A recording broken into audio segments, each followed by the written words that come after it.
So let me recall what we did last time. Well, we were in the middle of a proof, but I'll recall a few things before that. So we are trying to describe a specific planar algebra, the planar algebra associated to a finite group G. So G is a finite group.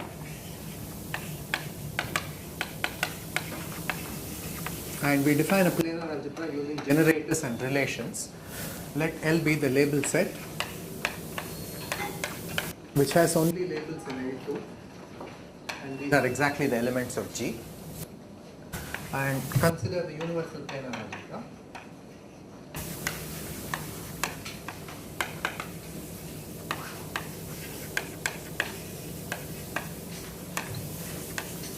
U of L. And the way we describe this, U of L in any dimension uk of L has a basis of consisting of all labeled tangles with labels coming from G. So uk of L has a basis of all k tangles. Now if the labeling set lies only in L2, then the insides of these tangles, you cannot have an internal box whose color is anything other than 2. So it has a basis of all k tangles whose internal boxes or internal disks are all of color 2 and labeled by elements of G.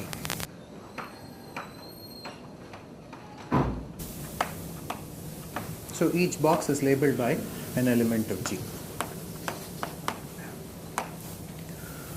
And from this universal planar algebra, we considered a certain quotient.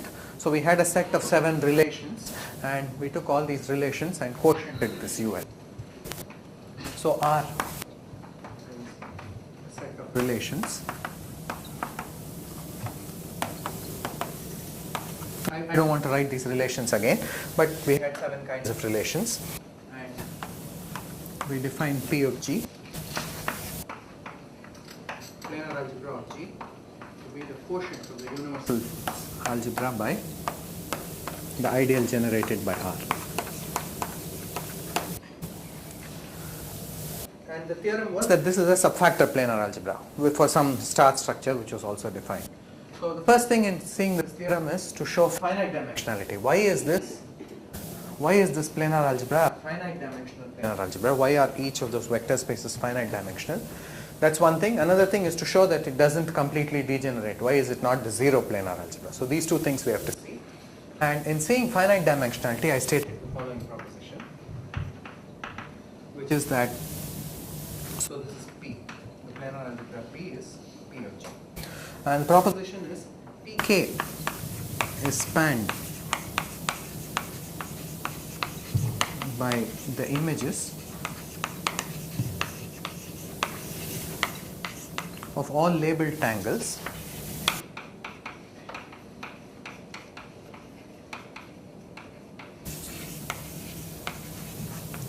since it's Pk, these must be k tangles, all labeled k tangles with no internal regions.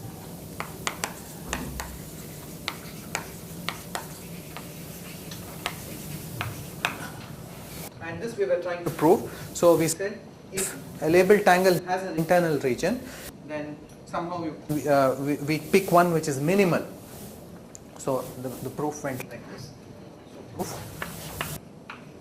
if not,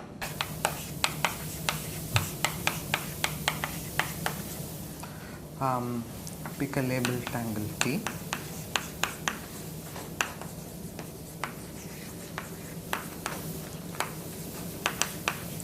with a minimal number of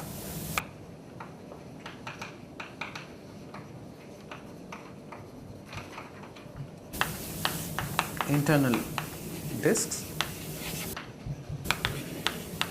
and among those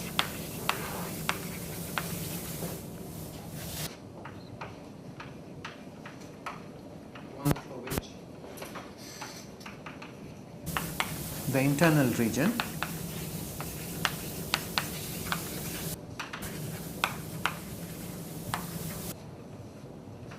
has a minimal number of components in its boundary.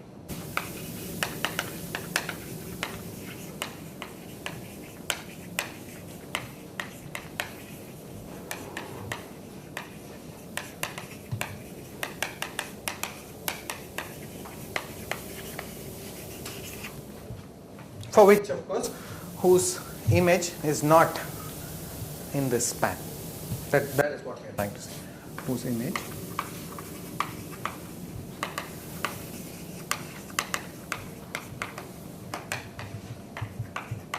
let me not write it down.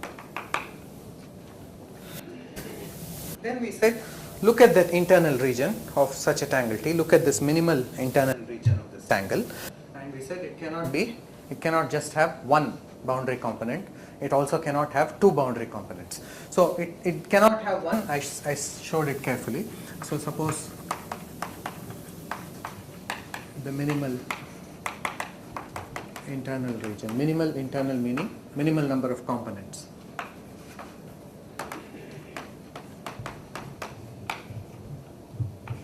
Has one component, then T has a sub picture of the form.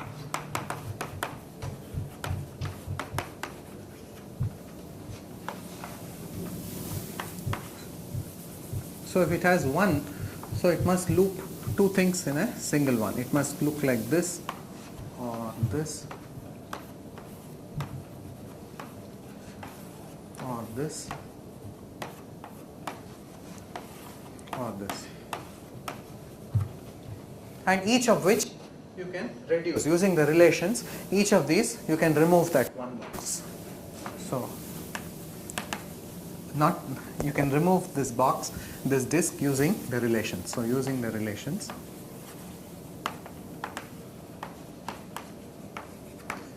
this disk can be removed. That will contradict minimality. Okay, now when there are two components, so there were two cases. So let me prove them. So the following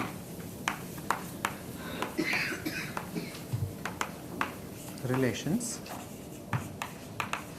hold in P of G. And both two relations I am going to write down.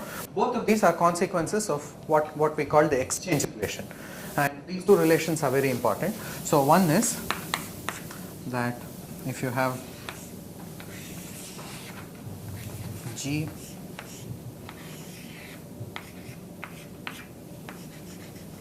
H, that this is equal to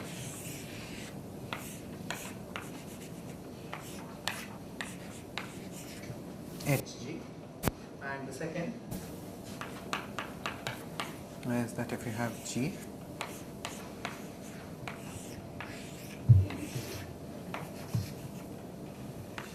this is the same as having two G's here.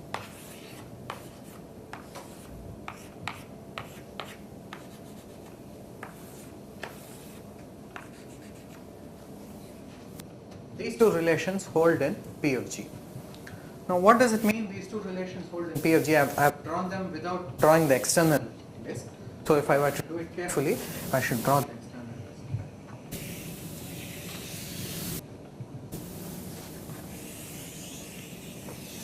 And put the external star.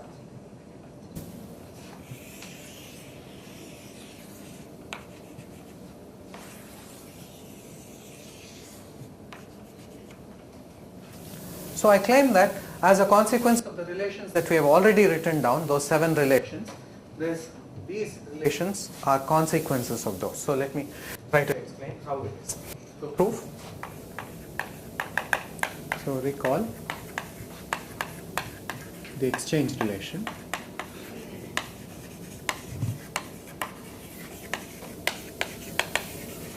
Which says the following: if you have a G and a H,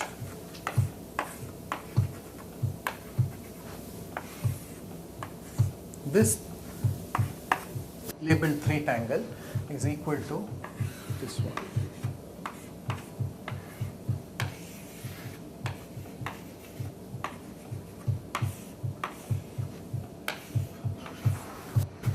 This was what the exchange relation said. This is supposed to be true for all G and H in G.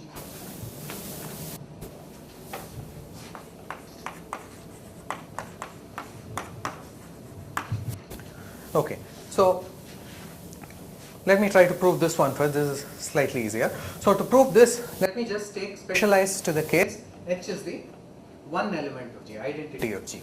So take H to be 1G, the identity element of the group G. So if I take H to be the identity element of G, then I get this relation.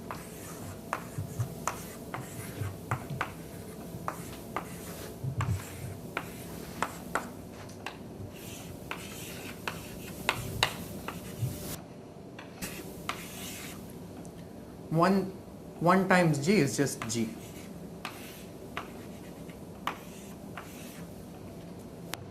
That's what I get. But then we also have another relation which said the unit relation, which says that the identity element of G is the same as two strands. But unit relation says that if you have a box with a 1G, you can just replace it with this temporary angle. And here, okay, sorry, let me put the stars. Here I have a box with 1G, so I just replace it with two parallel strands. And therefore, if I do that, I get G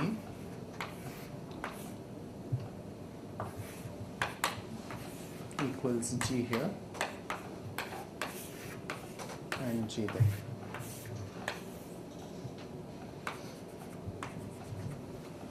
Now that looks different from what we have, but it's exactly the same. That is exactly the same as this relation. If I, by anisotropy, I can move this up, and by anisotropy, if I move this up and put this at the side, this relation is exactly what I have over there. So this is one consequence. As for the other one, okay, notice that this is a 3-tangle, and the exchange relation also is an equality of 3 tangles. But what we have next is some 2 tangles, an equality of 2 tangles. And here you have HG, and here you have HG. So that sort of suggests that you should just cap this off. If you cap this off, then you will have HG here, right? And a 2 tangle. So to get the other relation, so begin with this picture, this equality.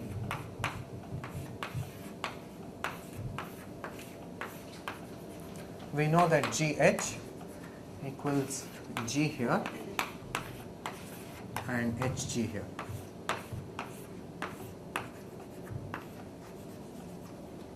Just put caps.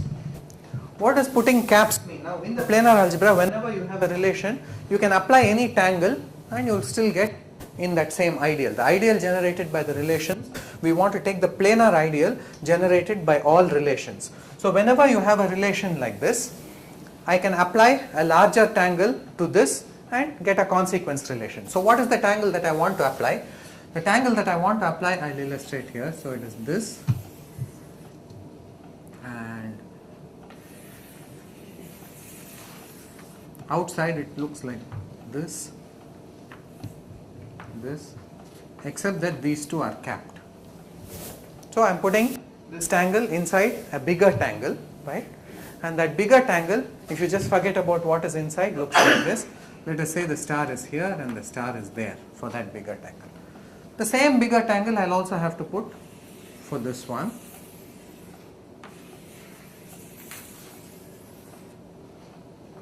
So that's like that. Those two go like this, and this is capped. Then let me read what that says.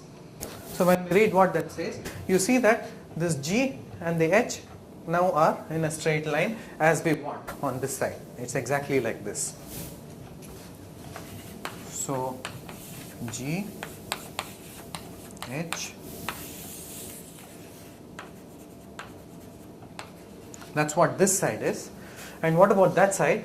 Now that side has some different feature, so it still has this G surviving, so we have to get rid of that. So that looks like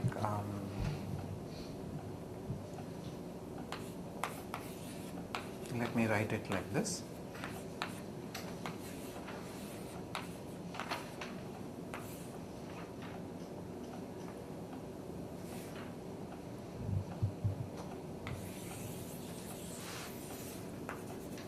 Up to isotopy, this is what is there. But now we apply the co-unit relation. The co-unit relation exactly applies when you have a box which has a single cap at the bottom. It says that co-unit relation implies that if you have a G like this can be replaced with just a straight strand. Like essentially remove the G and make it a straight strand. So this, after the co-unit relation, just becomes Hg. Okay, so this ends the proof of this lemma. So we have proved that this relation and this relation also hold in the planar algebra of G. Many of the proofs will be using, will use these two relations. So let me also point out one more consequence.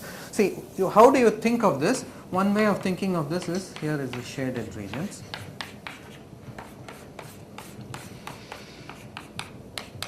So how you think of it is, when you have a G, it flows across these different branches that are possible. Each time it creates one copy of itself. So a corollary of this lemma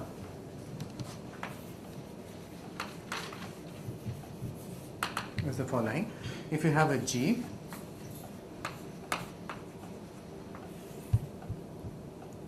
and there are several such, then that G will flow across each one of those branches, each time creating a copy. So this I claim is the same as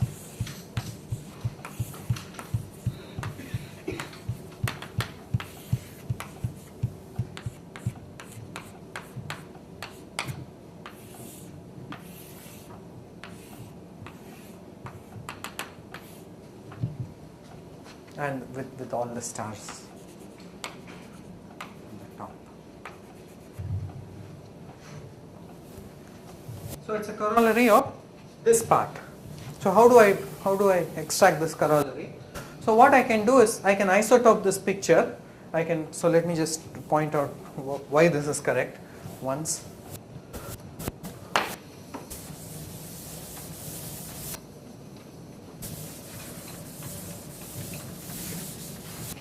So what is the picture I have? I have this picture with a G here.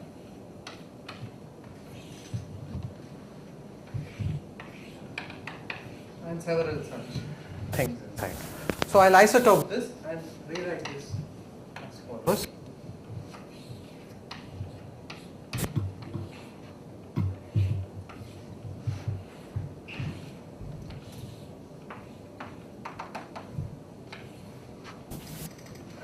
I'll do it like this.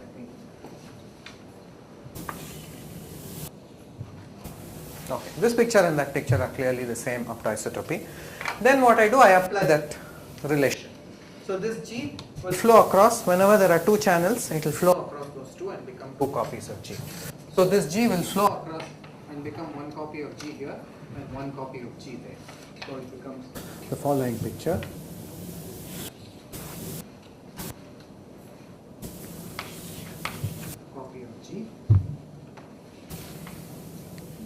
And a copy of G here, and then the rest I have one less now. So if I started with n caps here, cups is it caps? If I start with n caps here, I've ended up with n minus 1 caps here. And apply induction, and this G will now move across the n minus 1. So this is the basic. When there is one cap, it moves across. So then by induction, you can move it across any number of caps.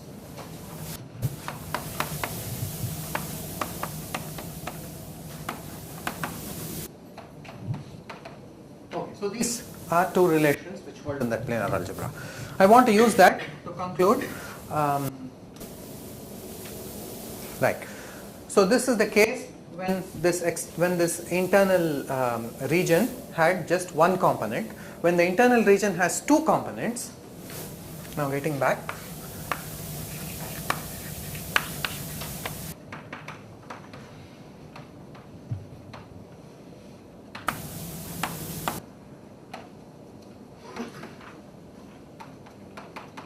There are two possibilities depending on whether that region is black or white. It looks like one more. So if the internal region is a black region,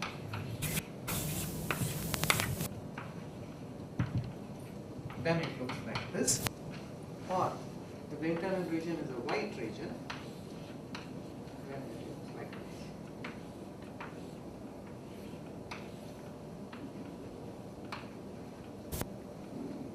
Okay, so I still want to get rid of, I want to say that you can still reduce the number of boxes, then we'll have shown that 2 is not a possibility.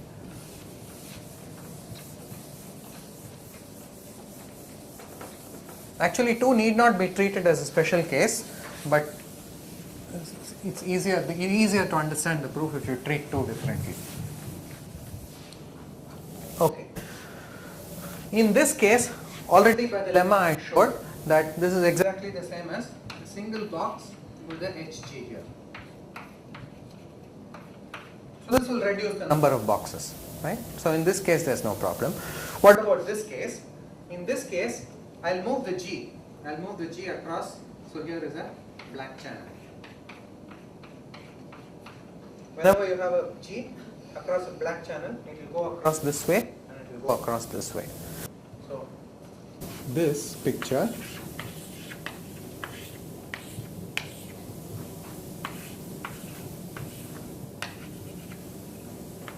is exactly the same as, so when I move this G, it will come, one copy of G will come here, one copy of G goes here, you have an edge, this goes up, this,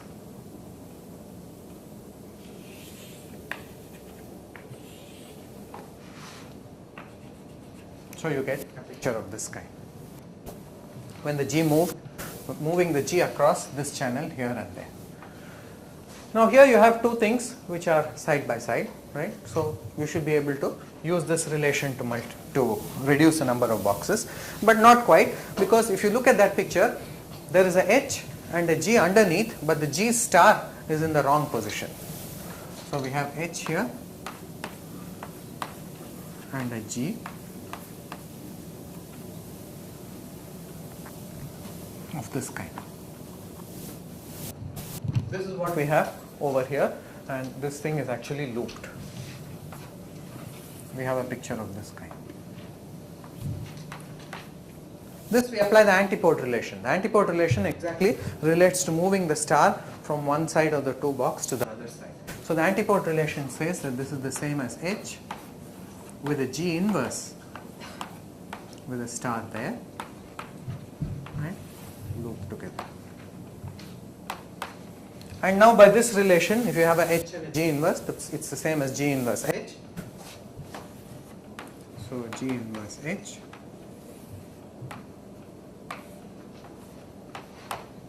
And then by the co-unit relation, this box will simply disappear.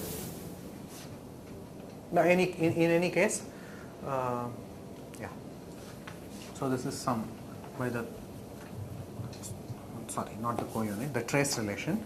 By the trace relation, one can show that this is the same as delta GH times square root of n times a single strand.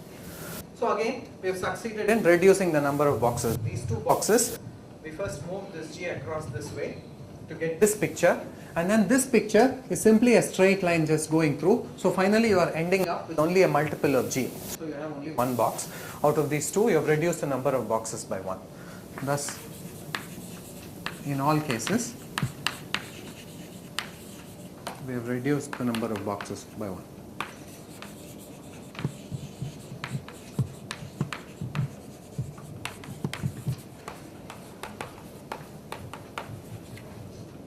Okay. So that means this internal region, the number of components in the internal region is not 1, is not 2. For the minimal one, it has to be at least 3. So the minimal internal region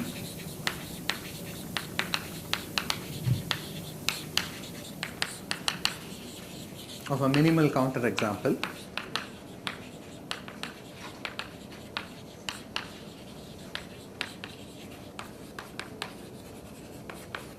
has at least 3 regions, has at least 3 components in its boundary.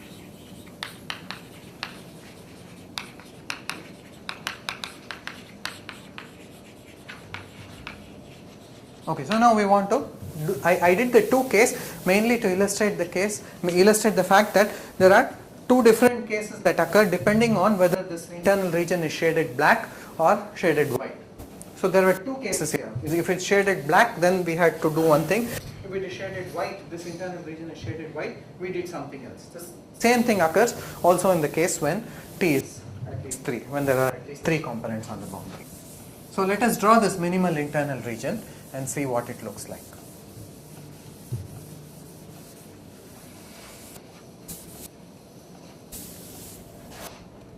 So say the minimal internal region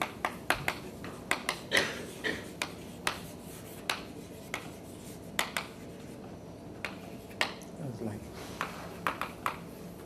so there are several things.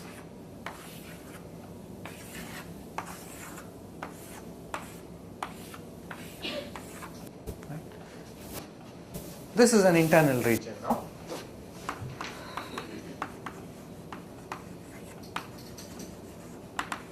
It could be shaded black or it could be shaded white. So we are going to give 2 proofs depending on whether it is shaded black or white. And of course these will be connected elsewhere. All of them are 2 boxes. In our tangle we have only internal 2 boxes. All of them are 2 boxes. And there is an internal region. We want to say that you can reduce the size of this internal region. This internal region is size 5, 1, 2, 3, 4, 5. There are 5 components on its boundary, not counting these disk boundaries, right? These string boundaries, there are 5 components. So I want to say one can always reduce it using the relations, of course. Okay, so suppose this internal region is, so case 1,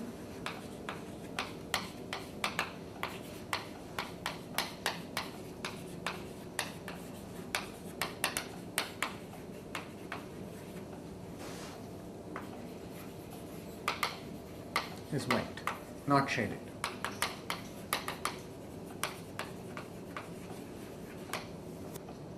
So if this is not, if this is, these must all be black then.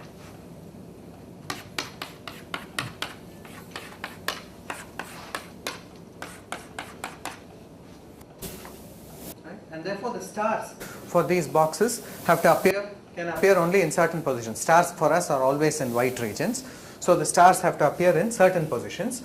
Now I can choose any of the positions arbitrarily using the antipode. So using the antipode relation, we may assume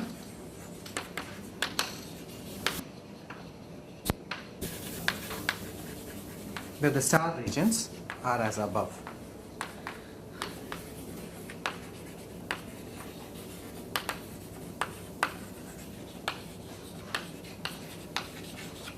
So let me put the star region there, say.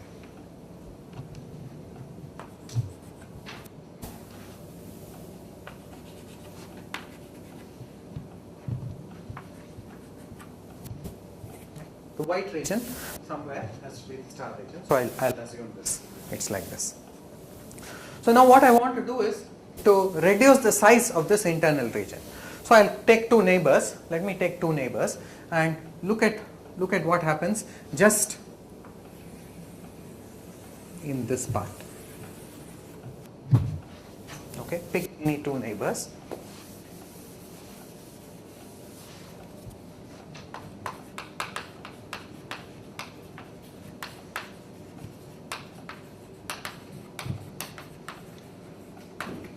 and see what happens. So whatever is going to happen outside this region, right? I'll just take a small neighborhood and let's consider that. And here you see you have one thing, and you have let me redraw this part by an isotopy. So redraw as, so here you have something, and then you have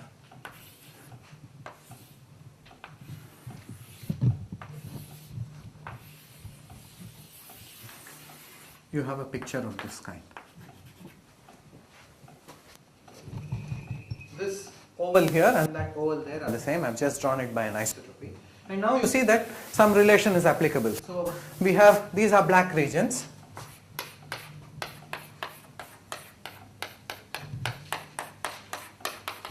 And so whenever there's a black channel which splits into two parts, I can move this.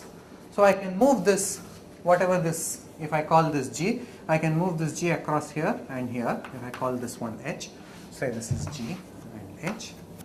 So this is the same as G going this way and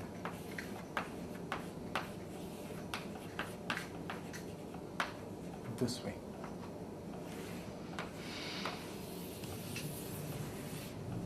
These two pictures are exactly the same. And as we have said before, these two things can be combined to form GHG.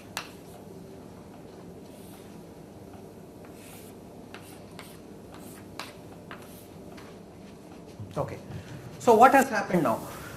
There were two, this internal region had, and now, so if I call these ones G2, G3, G4, right?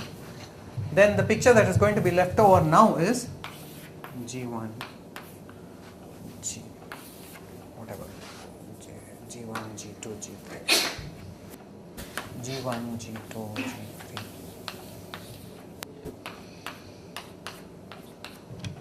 So I have transformed this picture into that. Now notice that the size of the internal region has come down. Initially it was 5, now I have made it 4. Here is an internal region.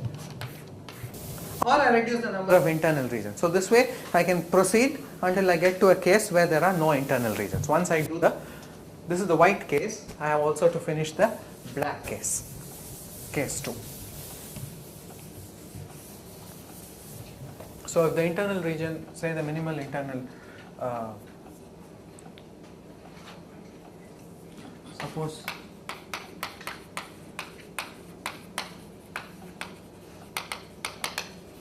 the minimal internal region is black, shaded black. Okay, so in this case, let me see, I will, maybe I'll have to, yeah. So this is how it looks.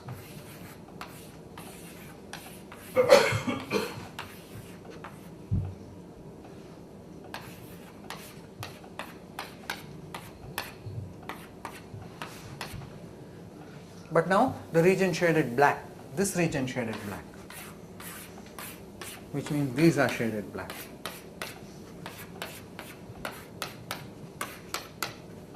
Then I can put stars again. Using the antipode relation, I can put stars in specific positions. So let me put it, say, here, here,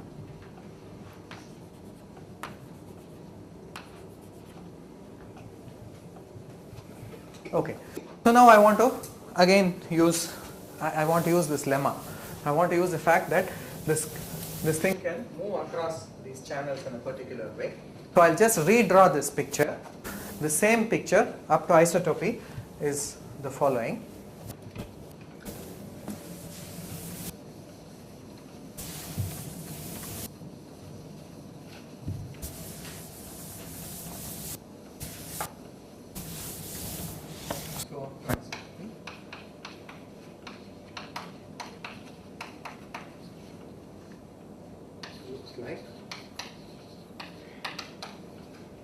Okay, so there is one on top. Let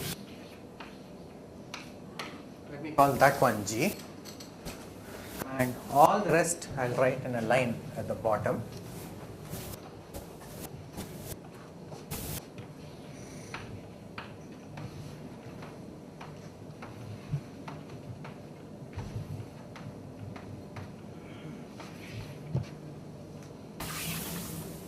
And this G1, G2, G3, G4 are these. G1, G2, G3, G4. And the way I have drawn the stars, all the stars are to the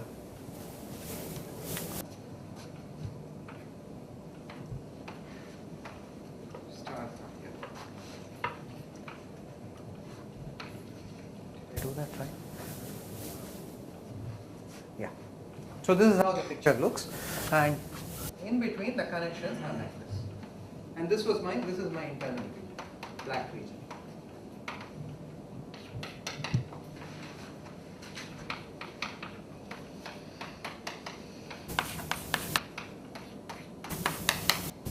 So this is how it looks up to isotopy. But then again, since we are only worried up to isotopy, I'll twist these around and write it like this.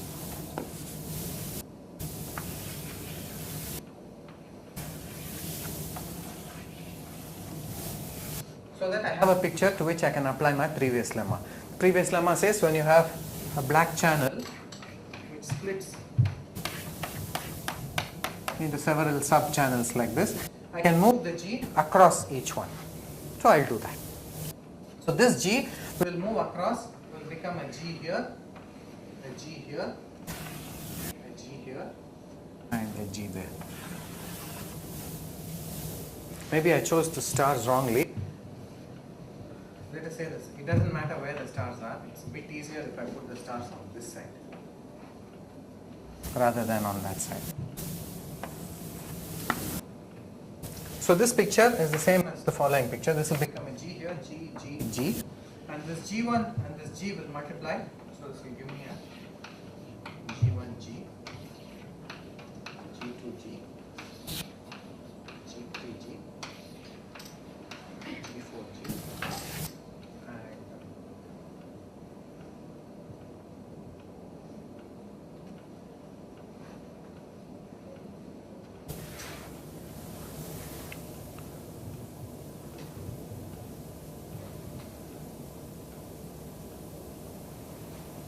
I've done some.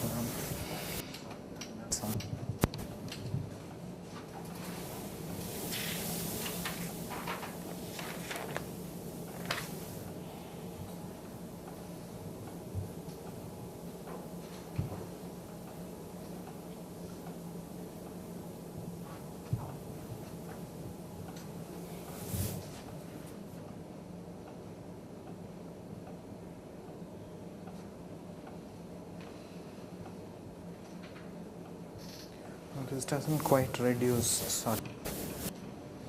So the picture just becomes like this. Okay, I've done nothing wrong. So we'll see how to rectify.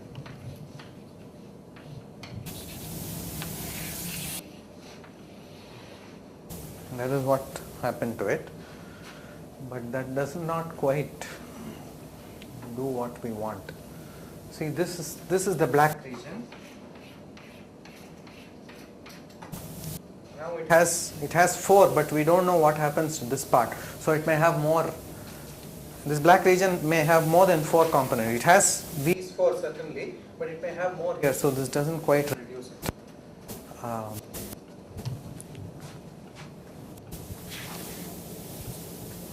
Yeah, maybe rather than spend time here trying to figure it out, I'll do this in the tutorial in the evening.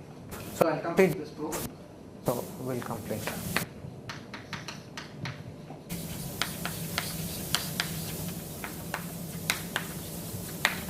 Okay, so the black case I'll have to do. Okay, but if these 2 cases are handled, then as I said, we have proved the proposition. So we have proved that no matter what, you can reduce the size of an internal phase until it comes down to 0. So we will have proved therefore that thus pk of G is spanned by all k tangles, all of whose regions are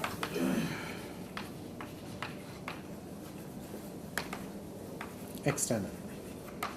There is no internal region. So that completes the proof of that proposition. So this is the Zepf's term. This is Zepf's, yeah. Now Zepf's is a little more, the next one. Now we want to say that it is not only that. So let us ask, this doesn't quite show that it's finite dimensional yet, right? Because it's all k tangles, all of whose regions are external, but there might be an infinite number of those, right? We may have lots of k tangles, all of whose regions are external, and we could have infinite number of those. So the next lemma, next proposition shows that you can't. So proposition, if T is a k tangle,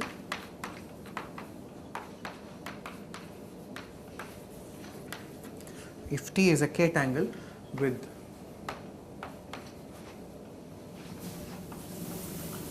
all two boxes, all internal boxes, two boxes of color 2, and no internal face, that is all faces are external, then the number of internal boxes or internal discs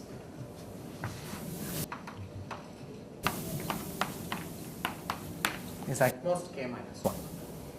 So you cannot have, if you have more than k minus 1 internal discs in a k tangle, then necessarily you will produce a internal face. So this is some pretty topological proof it has. So let us take a tangle. So we want to take a k tangle, that means 2k external points, and suppose that it has some b internal boxes, all of color 2. So take a k tangle T with b internal boxes or b internal discs, all of color 2.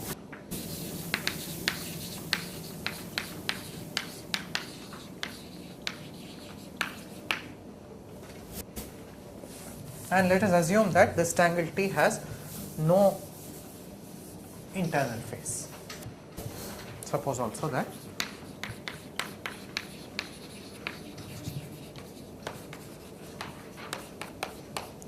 T has no internal face.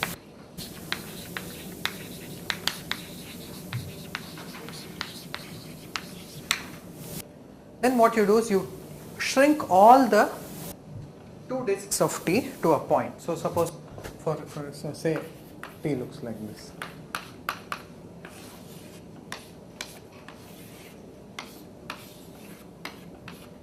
So this is an example when K is 3.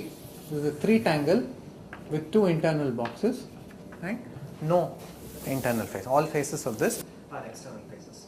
So what you do is you shrink all the 2 boxes down to points. So you take this thing and shrink it to a point, take that and shrink it to a point, and let's see what you get. So shrink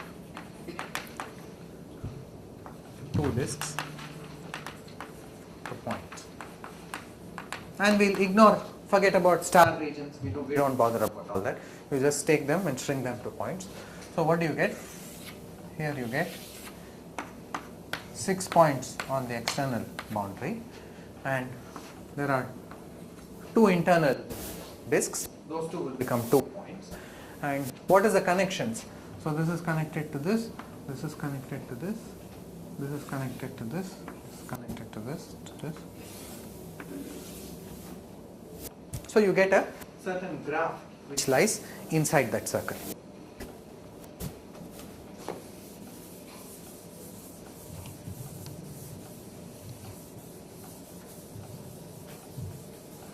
Okay, so we get a graph inside a circle. Okay, now ignore the boundary of the circle, then I mean I don't want to consider these as part of the graph. So ignore the boundary of the external disk.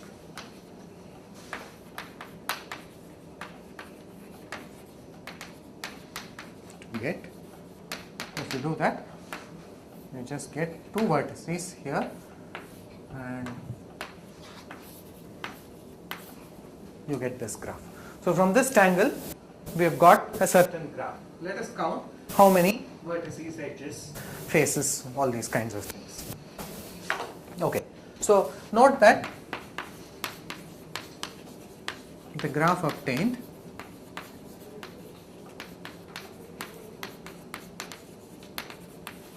must be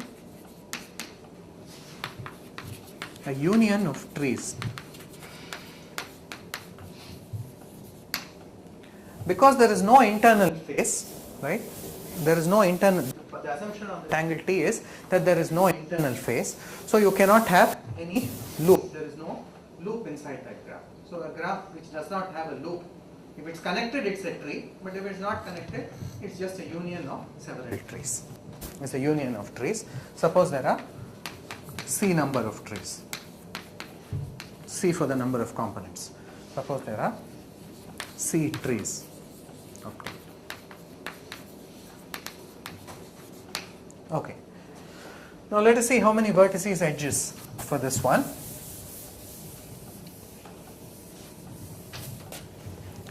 See, there are B internal vertices and then external there are 2k, right? Because it's a k tangle, so there are 2k points here and then there are B internal vertices. So V equals B plus 2k. Okay. And then how many edges are there? So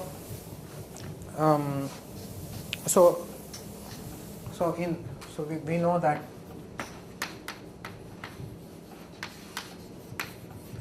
if you sum the degrees of all the vertices,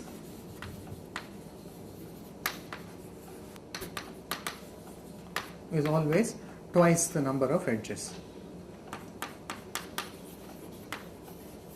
So in any graph, twice the number of edges is the sum of the degrees of all the vertices. So in this case, so if E is the number of edges, twice E, hence twice E is the degrees of all the vertices. Now these external vertices, 2k of them, all have degree 1. You cannot, there is only one thing which comes there. So there will be 2k of those, plus the internal ones each have degree 4 because each one is a 2 box, so there will be 4 things coming out from it. So 4 times B, or E equals k plus 2B. Okay, so now you have vertices and edges. Now we know always that in any tree the number of vertices is 1 more than the number of edges. So in any tree,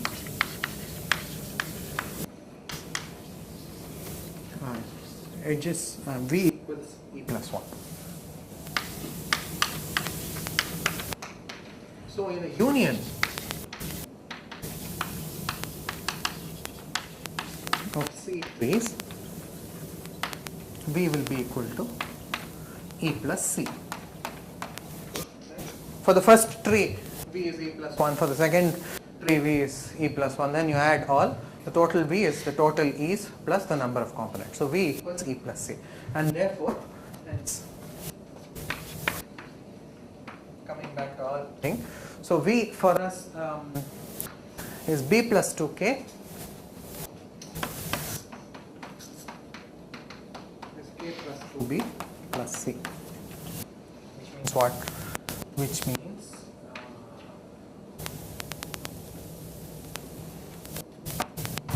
K equals B plus C. Therefore, the number of boxes equals K minus C. Of course, you must have at least one component, right? There is at least one tree. So if you remove that, So which means P is less than or equal to what? Did I do this right?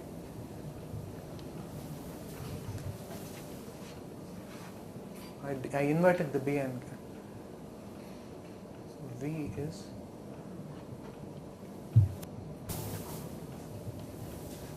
right. Yeah. So that means B is less than or equal to K minus 1. C has to be at least 1, right?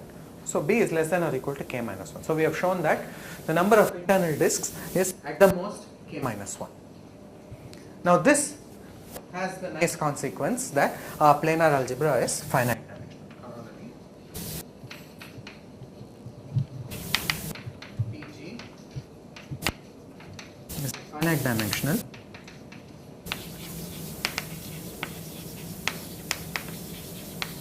planar algebra. Okay, so why is this finite dimensional planar algebra? We know that Pk of G is spanned by all tangles, K tangles which have no internal faces. But a K tangle which has no internal face can have at most K minus 1 internal disks. But how many tangles can you form? If I give you K minus 1 internal disks and an external disk with 2K points, there are only finitely many ways of connecting them to form a K tangle. In fact, you want further with no internal face also. So there are certainly only finitely many ways of doing it, and each box, each disk in this thing can only be filled by finitely many elements of G. So there are finally there are only a total number of ways of filling. So P of G is a finite dimensional planar algebra. But we want to do slightly better. We want to say that, before I do the slightly better, let me say one more corollary.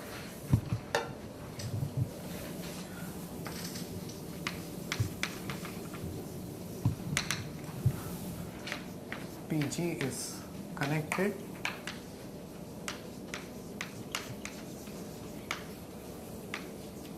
and the dimension of P1G, no, not connected. Connected is hard to prove at present. So dimension of P0 plus minus G is at most 1. Dimension of P1G is also at most 1. Dimension of P2G is at most n. N is the cardinality of G. Okay, so why is this the case? See, when I went through this proof, I didn't separately do the case. We said that if you have a K tangle, then it can have at most K minus 1 internal boxes.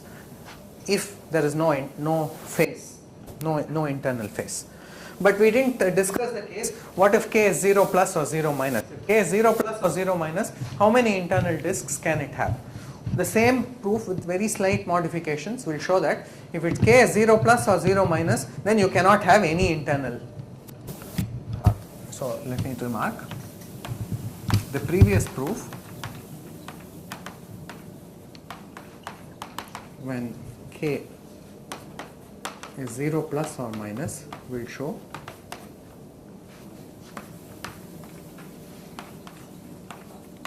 that P0 plus minus G is spanned by all 0 plus minus tangles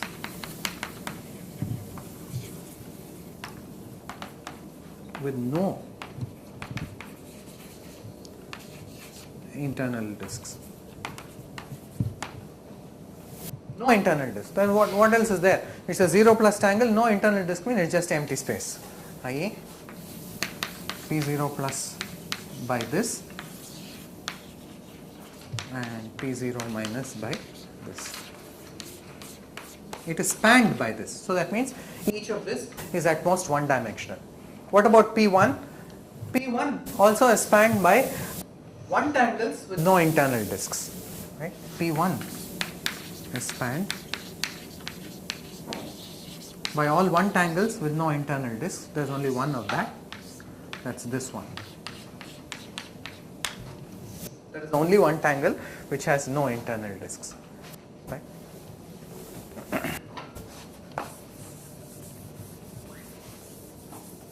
What about P2?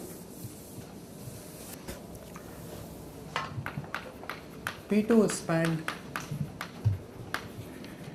by all two tangles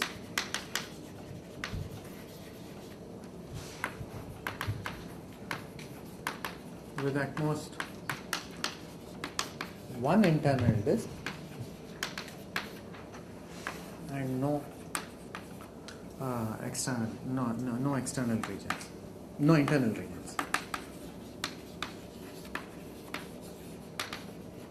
So let us try and see. And all this you practically assume that all your tangles have no floating loops. Yeah, floating loop, because we have the modulus condition. Floating loops will not contribute. I mean, will be pulled out as factors of square root n. Okay, now I want to say that P2, so this we know. We have already proved that P2 is spanned by all two tangles which have at most one internal disc and no external region. So let us count how many of those are there. Okay, there are only a few of those. So P2 is spanned by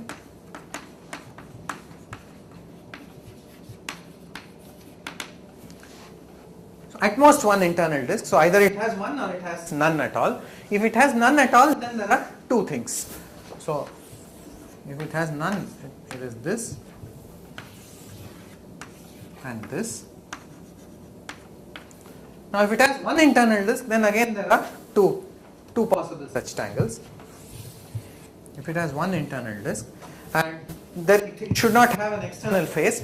If it should not have an external face, then the only possibility is this or the other way around. This.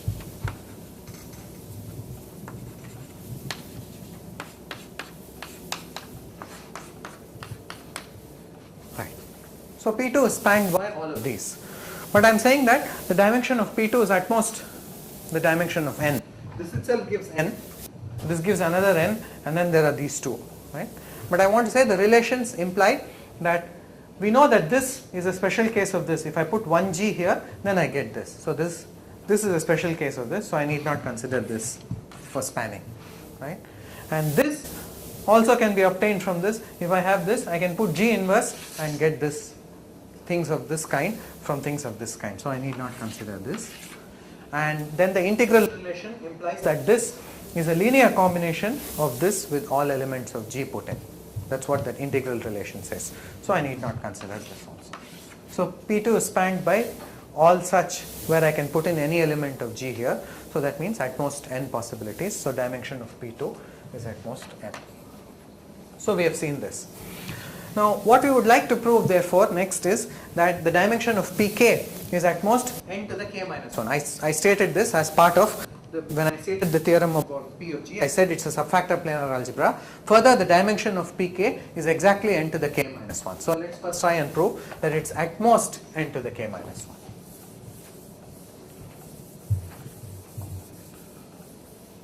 So we want to show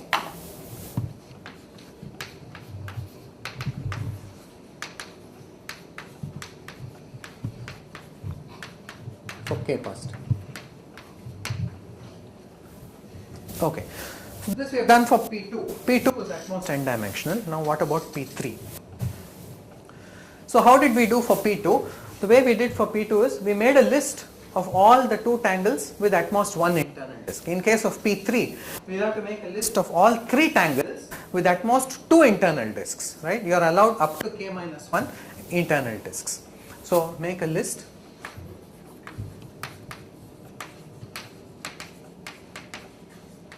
of all three tangles with at most two internal discs.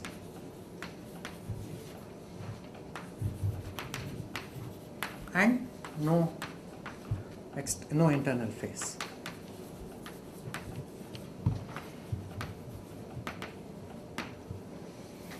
Okay, this needs, one has to sit and do this. You have to take one big circle, put two circles inside, put 4 mark points on each of these, 6 mark points on the outside, and try to connect it up in all ways and see what happens. How many things can you get? So it turns out, so after some work, which I won't do now, so after some work,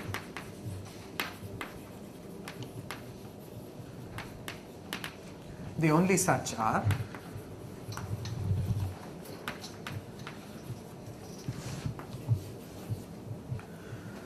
okay, so to describe the only such, I'll draw one and then tell you what you must do to get the others. So if it has 2 internal disks, it necessarily looks like this.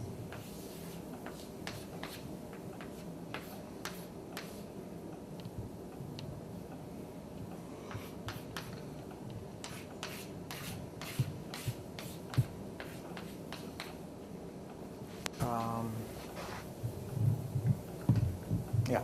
So the only such are this with various positions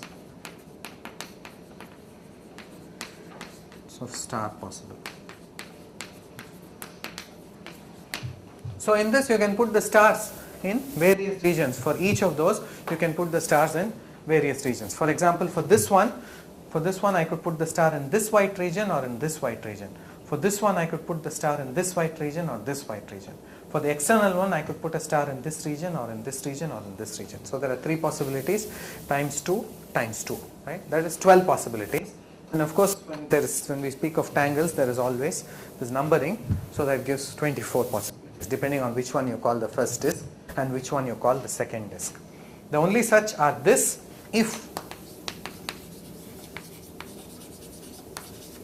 the number of internal disks is 2, and if the number of internal disks is 1,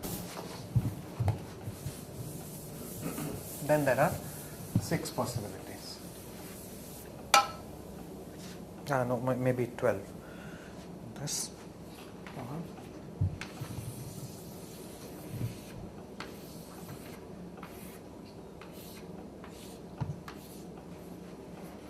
Okay, it looks like this basically, but I must get a 3 tangle, so I must still have 2 points on the external boundary. So I can put the 2 points either here or here or here or here and then put stars. So that I don't know, I don't remember how many possibilities. Doesn't matter, all of these are the possibilities. Or this where the cap can be in any one of those 4 regions.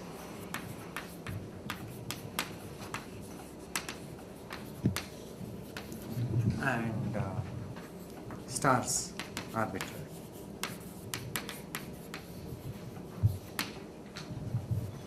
Okay. So, but I want to show it's of dimension n square, right? So somehow I want to eliminate all of these. So first I want to say that any of these can be obtained from this picture by putting in either this one or this one inside one of its boxes. So this again requires some check.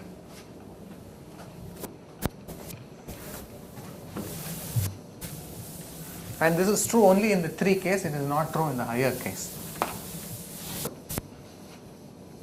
Okay, so check.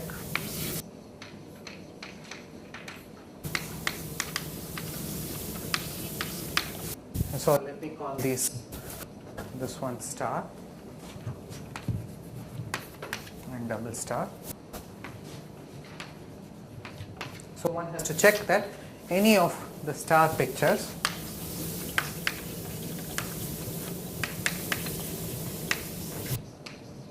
can be obtained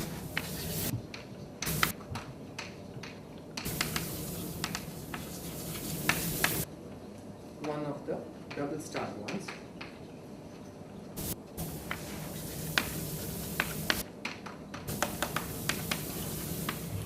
by putting in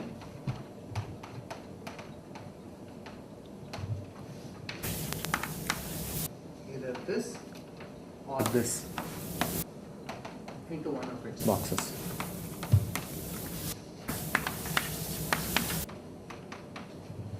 and since this is the one of G, and since this is a linear combination of elements of G, that just means in order to calculate the dimension of P3, I need not consider these things. I need not consider what I get by putting in various G's there. They will always be obtainable from these itself. So we only need to consider. So we only need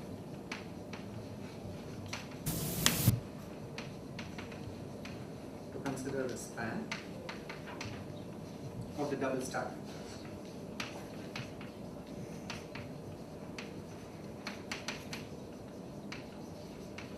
Okay. But the double star tangles itself, I said there are lots of them, right? There are several of them. Even if you forget renumbering, there are 12 of them, depending on where you put the star on the outside and where you put the stars on the inside. There are 12 cases.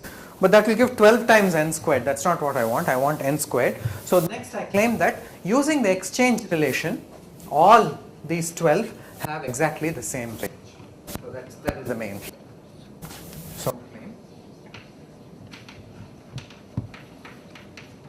all 12 of the double star pictures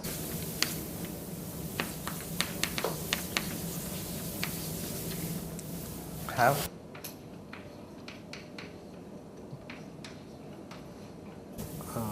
okay, I'm not saying it specific. So let me say it precisely. Okay, fix any one double star picture T. So take one such picture. That means I'm putting the stars and I'll get one such picture. Now then I can put in a G and a H in its boxes and I'll get a whole collection, n squared, collection of n squared things. So take Zt of G tensor H. As G varies, G and H vary over G. The claim is that the span of these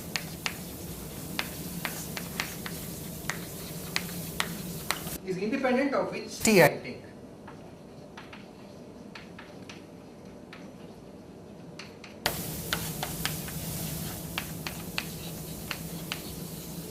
That is, if I take another different stars on the outside and the inside, I'll still get the same span. Now this is fairly easy to see. Certainly changing the internal star is not going to change the span, because if I change the internal star, then where there is a G, if I write a G inverse, these two will be exactly the same element. Changing the internal star does not change the span. But what about changing the external star? And that is what we want to see. So consider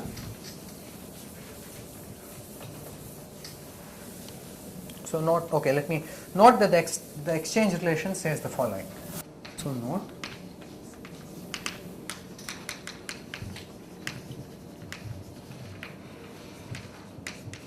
exchange relation says that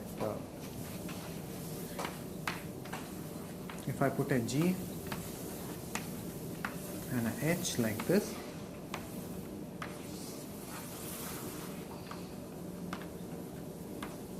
so this is one of the T's, one of the double star T's is this picture. So exchange relation says this.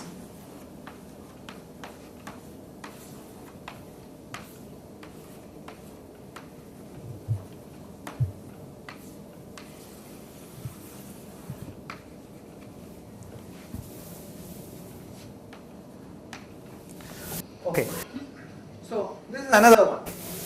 So it says that the range of this one is contained in the range of that one. So basically, forgetting the internal stars,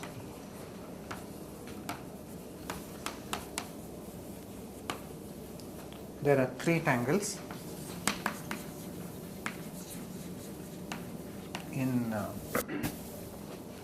in this thing, in double star.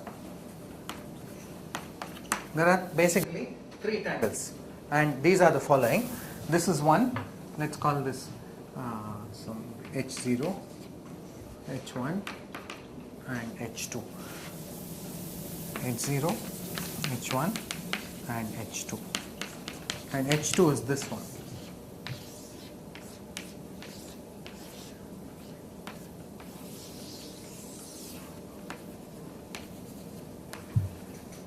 So there are basically this one, that one and this. If you forget the internal star, sorry, I don't want to write the internal star.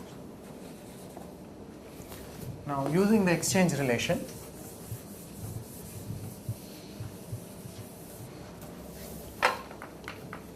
now the exchange relation will say that the spans of all of these are the same.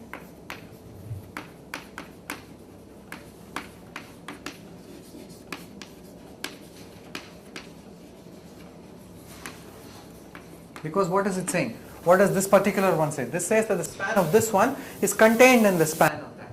Then I can rotate and get H0, H1 and H2 are all related by rotations basically. So all of these are related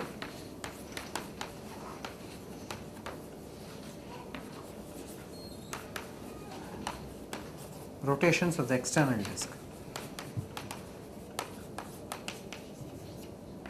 That means rotation of the external star. So once I have this relation, I can move this star here and this star here and get a different relation. Or I can move this star here and this star here and get a different relation. And these three relations will exactly say the same thing as H0, H1 and H2 all have ranges. H0 is contained in H1, H1 contained in H2, H2 contained in H1. So all of them will have the same range, and that will conclude the proof of this. This proposition for k equals 3. When k equals 3, if I just take one of these, any one of these, its range is the whole of P3. So when k equals 3, P3 of G is the range, let me say span of all Zt of G tensor H, where T is any one tangle in double star. That is any one tangle of this kind obtained by putting stars on the outside and inside to this tangle. So all of these have the same range. So dimension of P3G is at most n squared.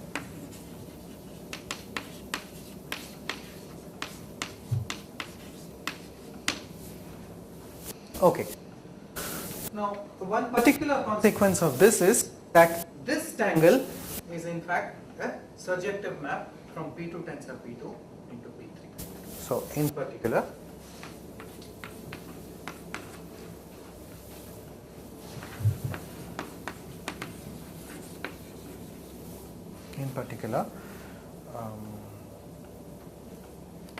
the tangle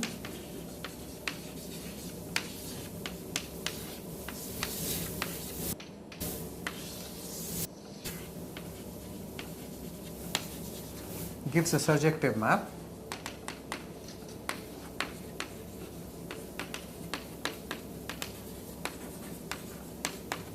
P2 tensor P2 to P3.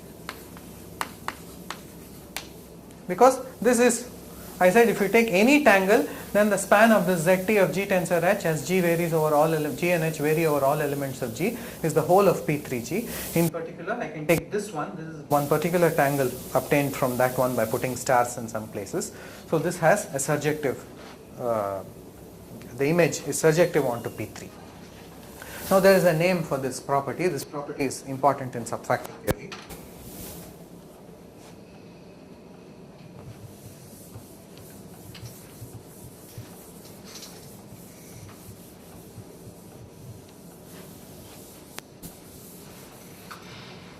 So definition. I'll just define it for a subfactor planar algebra. It can be defined more generally. So let P be a subfactor planar algebra.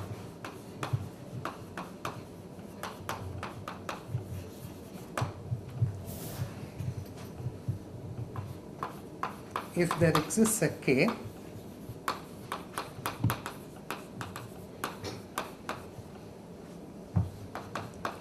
such that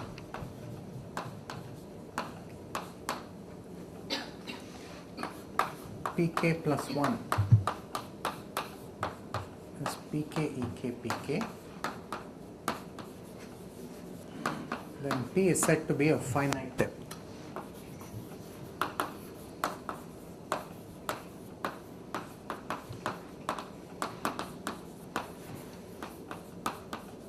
The least such K is called the depth.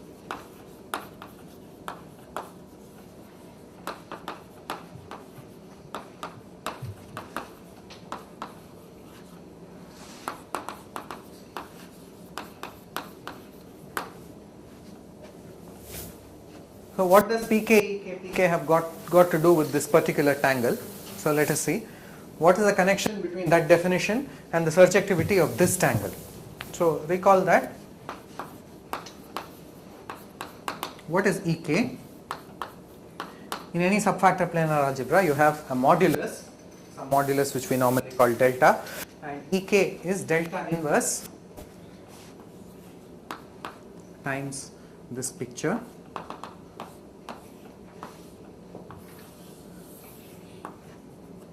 Where, remember, for temporally leaped tangles, we identify the pictures with their images zt of 1. So this element, this actually represents an element in Pk. This is the projection, and that projection is the Jones projection Ek. So Ek is delta inverse times this. There are k minus 2 strands down here, and these two together will give you k strands, two k distinguished points. So this is Ek. So what is Pk, Ek, Pk? And we also define capital Ek is without the delta. So it is just this one. So capital Ek and little ek differ just by a scalar, right? So let us see what is Pk, capital Ek, Pk. So now Pk, capital Ek, Pk. What does this mean? What does this mean? So this means you are multiplying an element of Pk with this particular element of Pk and then another element of Pk and taking the span of all of those. So in other words,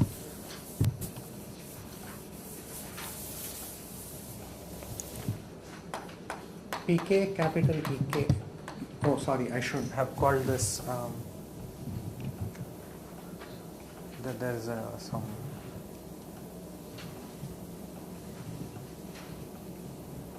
Okay, I since this numbering there's a slight problem. I should call this Ek plus 1. That is what I should call this Ek plus 1.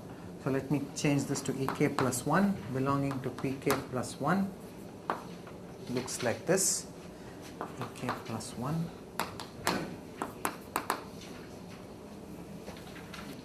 I have to, it's Pk, Ek plus 1 Pk.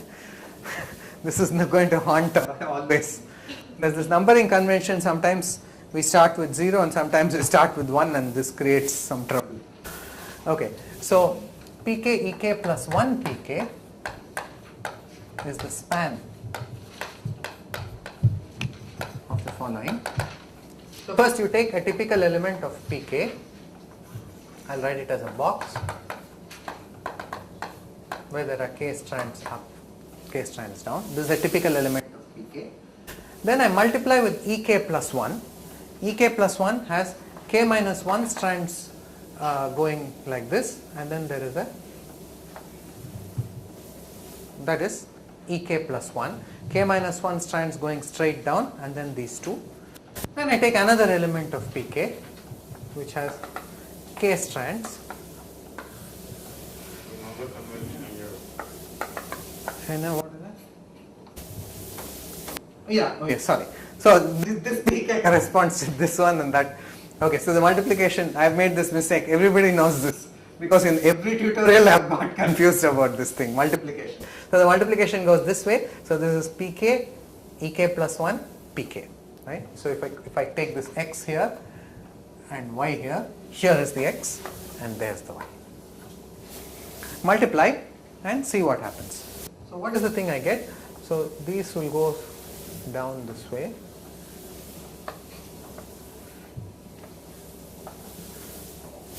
This goes up like this. This is exactly the tangle that we have here when k equals 2. So that is the connection between this result and this one here. This thing when k equals, that picture when k equals 2 is exactly the same as this picture. So the conclusion is, thus we have seen that the planar algebra P of G has depth, well actually strictly speaking at most 2, but it's not 2 because we will see that later, right? So it is exactly 2. So it has depth 2. That is what this thing is saying. This says, the surjectivity of this map says depth at most 2 actually. So maybe let me say at most. We haven't quite seen even that it's non-trivial yet. Okay. So why are we defining this depth in this peculiar manner, and why are we taking this least such k? If we take one such k, is it true for all higher such k? All these questions will naturally arise. So let me prove one proposition, or I'll state one proposition.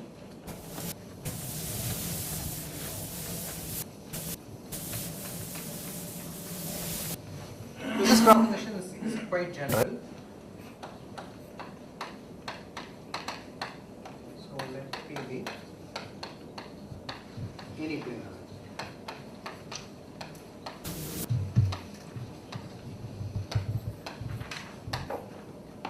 Okay, see the reason I have written this capital and small is, this capital E will exist in any planar algebra. This is a purely pictorial thing, right?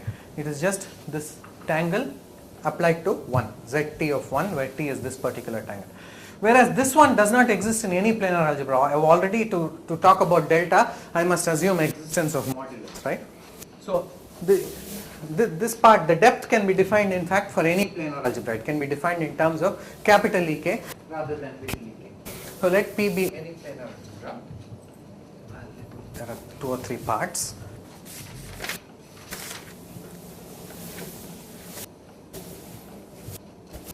So then one is that Ek plus 1 Pk equals Ek plus 1 Pk plus 1, and the other way around, Pk Ek plus 1 equals Pk plus 1 Ek plus 1. Second, that Pk Ek plus 1 Pk, this is a certain subspace in Pk plus 1. It is obtained by taking the range of this tangle, right? Everything, all you take any arbitrary elements x and y in Pk and calculate this. This is some element of Pk plus 1 and take the span. So that subspace is Pk Ek plus 1 Pk. So claim is that this is a two-sided ideal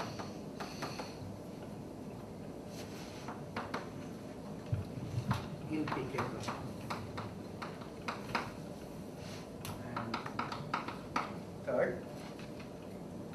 And third needs modulus.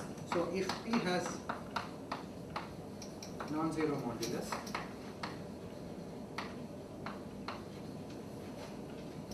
then and it satisfies this depth condition for k, and k plus 1 equals Pk Ek plus 1 Pk. Then 2 conditions hold. This also holds for all larger k, and Pl plus 1 equals Pl El plus 1 Pl for all L at least k, and B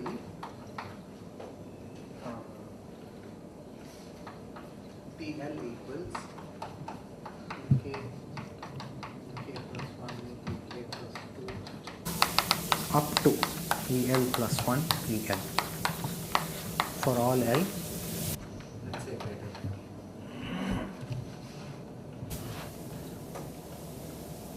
Okay, so the whole set of equations is being asserted. All of these are pictorial. I will do this in the tutorial, but I want to draw a corollary of this as applied to this planar algebra of G. Oh, I guess even the corollary is. Yeah, no, okay, I'll stop here for now. It will take me time to explain this or the consequence. But the consequence is that the planar algebra of G, it has at most dimension n to the k minus 1. If you take pk, the dimension is at most n to the k minus 1. And in the tutorial, I'll try to show that it is exactly n to the k minus 1 and do some parts of the proof that it is a subfactor planar algebra. I was very thankful for your call, but your call is not over. My calls. My tutorials are equal to lectures. So I want to be here with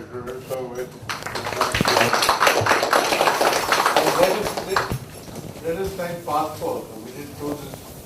So please take a bow.